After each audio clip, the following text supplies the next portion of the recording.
여러분 안녕하십니까? NBS 투데이입니다. 위급한 상황이 생겼을 때 시민들은 가장 먼저 경찰을 찾게 되죠. 그런데 경찰청이 올해 안에 전국 치안센터의 60% 이상을 폐지한다는 계획을 밝혔습니다.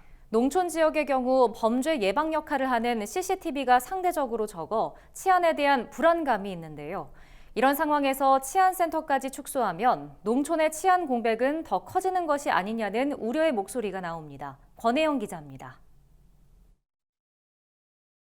경찰청이 올해 안으로 전국 치안센터 가운데 치안 수요가 적은 곳을 대폭 폐지하는 방안을 추진합니다.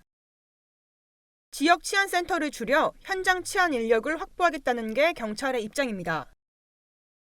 이모선 더불어민주당 의원에 따르면 경찰청은 올해 전국 치안센터 952곳의 60.5%에 이르는 576곳을 폐지하고 해당 시설에서 근무 중인 경찰관 377명을 현장에 재배치할 계획입니다.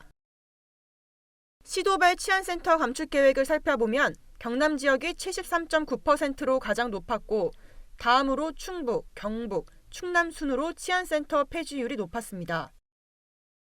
현재 치안센터에는 1명에서 2명의 경찰관이 주간에 상주하면서 범죄 피해 접수와 지역 주민 민원 상담 등 치안 수요에 대응하고 있습니다. 문제는 치안센터가 폐지되는 지역 대다수가 농촌이나 외곽 지역이라는 겁니다. 농촌 지역의 경우 한 지구대가 관할하는 구역이 넓고 지역 특성상 고령 인구가 많습니다.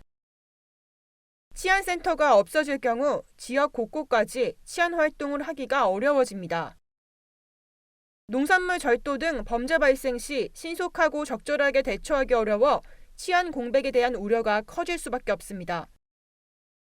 농촌 지역의 인구의 한 70% 수준이 65세 이상의 어른들이잖아요.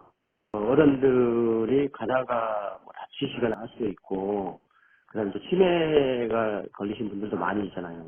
이런 분들을 순찰을 돌다 보면 그런 걸 감지가 될 텐데, 농산물 절도 사건도 순찰을 돌면 예방 효과가 있지만, 일각에서는 경찰 인력 대응만으로는 한계가 있는 만큼 보완적 대안 마련이 필요하다는 주장도 나옵니다. 읍면 단위 지역에서 CCTV 등 방범 시설을 확충하고 순찰을 강화하자는 겁니다. 치안센터 폐지에 대한 우려의 목소리가 커지자 윤희근 경찰청장은 지난달 26일 기획행정위원회 국정감사에서 치안센터 폐지 필요성을 재논의한다고 밝혔습니다. 하지만 논의에 대한 추가적인 계획은 나오지 않아 주민들의 불안감은 커지고 있습니다. 열악한 농촌 치안 환경을 개선하기 위해 치안센터를 폐지하기보다 관련 인력 유지와 시설 활용 방안 등 정부의 대책 마련이 시급해 보입니다. NBS 권혜영입니다.